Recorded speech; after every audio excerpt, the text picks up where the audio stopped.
Welcome to our Southwest Desert Channel, where we delve into the mysterious tales of the American Southwest. Today, we're exploring the legend of John D. Lee's lost gold in the Grand Canyon. This story intertwines the aftermath of a tragic massacre, a man on the run, and the allure of hidden riches in one of America's most iconic landscapes. Our tale begins with John D. Lee, a man whose name is forever linked to one of the darkest chapters in Western American history, the Mountain Meadows Massacre of 1857. Following this horrific event, Lee became a fugitive, spending years hiding in the canyons along the Colorado River. But it's what he allegedly discovered during these years that has captivated treasure hunters and history buffs for generations. While evading justice, Lee didn't remain idle. He turned his attention to prospecting, methodically exploring the Grand Canyon for mineral deposits. In fact, he's considered one of the first men to systematically search this natural wonder for valuable ores. Thank you for joining your desert frontiersman, Alan. Please leave a like, comment, and share. For further desert adventures, hit the subscribe button. In 1872, Lee established himself at the mouth of Paria Creek, just above Marble Canyon on the Colorado River. This isolated spot became known as Lee's Ferry, serving not only as his hideout but also as a crossing point for many of his fellow participants in the Mountain Meadows Massacre. These men used Lee's Ferry to escape into the wilds of northern Arizona, effectively disappearing from the reach of the law. But Lee's prospecting activities may have begun even earlier. A persistent rumor suggests that he was the first white man to encounter the Havasupai. According to this tale, Lee was taken captive by the tribe and lived in Havasu Canyon for 2 years, sometime between 1859 and 1861. During his time with the Havasupai, Lee allegedly discovered several mineral deposits. He's even said to have constructed a crude forge to test the ore he found. This period coincides with a time when Lee considered it unsafe to visit his numerous wives and families, lending some credibility to the story. After establishing Lee's Ferry in 1872, John D. Lee developed a pattern. He would spend the winter months prospecting, working his way down into the Grand Canyon via what are now well-known trails. These expeditions fueled speculation about what Lee might have discovered in the depths of the canyon. Robert B. Hildebrand, who lived with Lee as a 15-year-old boy during parts of 1875 and 1876, provides some insight into Lee's activities. Hildebrand accompanied Lee on several prospecting expeditions, mostly in northern Arizona. Throughout his life, Hildebrand maintained the belief that Lee had indeed found a rich mine somewhere in the Grand Canyon. However, the exact location remained a mystery, even to this young confidant. John D. Lee was undoubtedly a complex character. Despite his involvement in the Mountain Meadows Massacre, those who knew him described him as a kind-hearted man. Lee was meticulous in documenting his daily activities in a journal. Yet, curiously, he shared almost nothing about his prospecting activities with his 19 wives. This secretive behavior has only fueled the mystery surrounding his alleged discovery. Unfortunately, most of Lee's writings have been lost or destroyed over time. Only one tantalizing reference to a possible mine discovery remains. This clue comes from a letter Lee wrote to one of his daughters, Amora, while he was imprisoned in Salt Lake City about 14 months before his execution.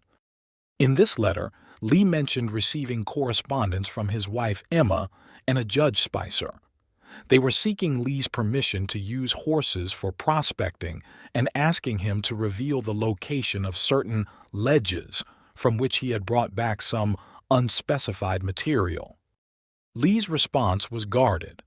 He wrote back saying he wanted nothing to do with Spicer's fortune hunting. Instead, he instructed 2 individuals, Ralph and John, to cross the river and work at his place, which he called Mo Iaba. Lee expressed concern that someone might jump the claim and cause trouble. This correspondence reveals that even before Lee's death, there was already interest in his supposed mine.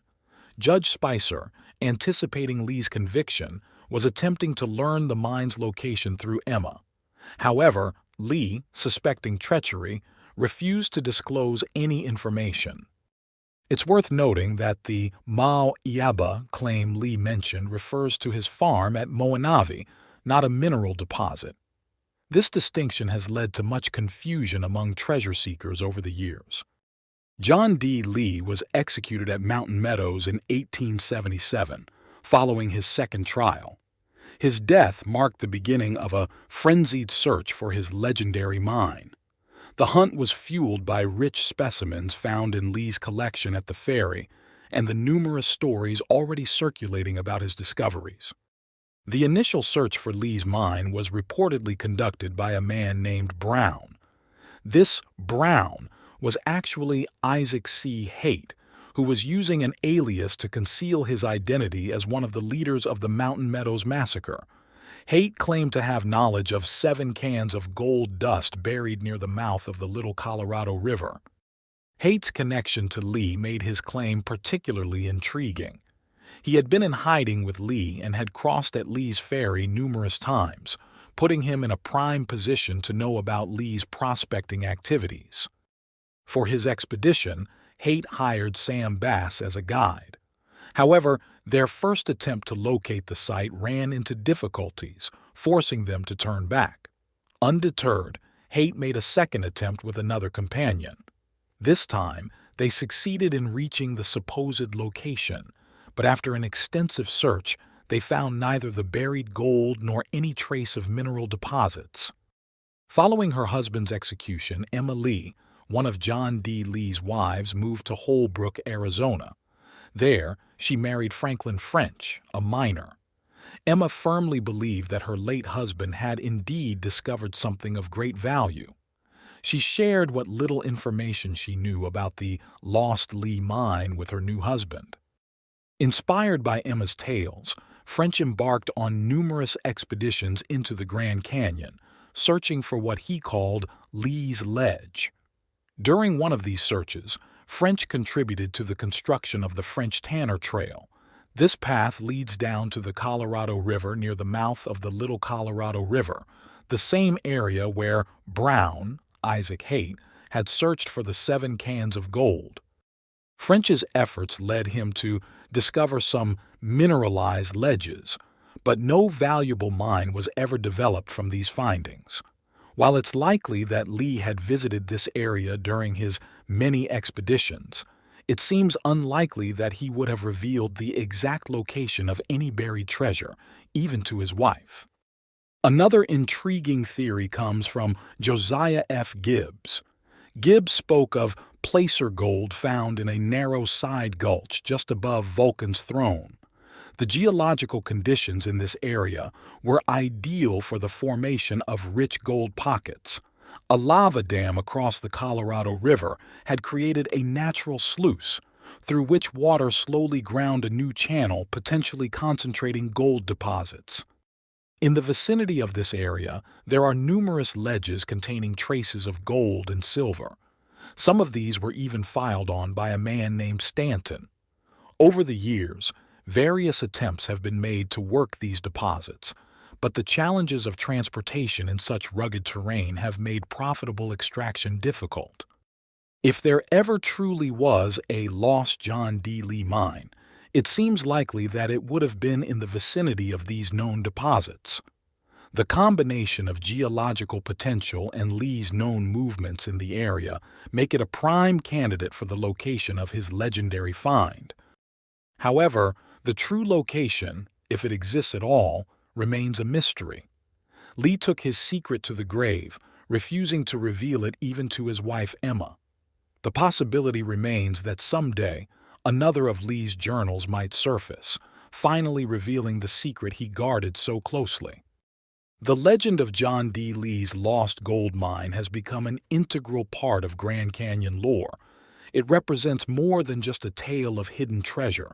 It's a story that encapsulates the complex history of the American West. Lee's story intertwines themes of frontier justice, the harsh realities of survival in the wilderness, and the eternal human fascination with undiscovered riches. It speaks to the dual nature of the Grand Canyon itself, a place of breathtaking beauty, but also of hidden dangers and secrets. As we conclude our exploration of John D. Lee's lost gold, we're left with more questions than answers. Was there really a rich mine, or was it merely a story born from the desperation of a man on the run? Did Lee truly discover vast mineral wealth, only to take the secret to his grave? Or is the real treasure the enduring mystery itself, a tale that continues to captivate us more than a century later? Whatever the truth may be, the legend of John D. Lee's lost gold remains an fascinating chapter in the rich tapestry of Grand Canyon history. It reminds us that, beyond its stunning vistas and geological marvels, the Grand Canyon is also a repository of human stories, tales of ambition, survival, and the eternal quest for hidden riches. As we ponder these questions, we're reminded of the words often attributed to the famous explorer John Wesley Powell. The wonders of the Grand Canyon cannot be adequately represented in symbols of speech, nor by speech itself. Perhaps the same could be said for the mysteries it holds. Some secrets, it seems, the canyon may keep forever. Thank you for joining us on this journey into the legends of the American Southwest. Until next time, keep exploring, keep wondering, and who knows, maybe you'll be the one to finally uncover the truth behind John D. Lee's lost gold. Please leave a like, comment, and share. For further desert romps, hit the subscribe button. Happy trails!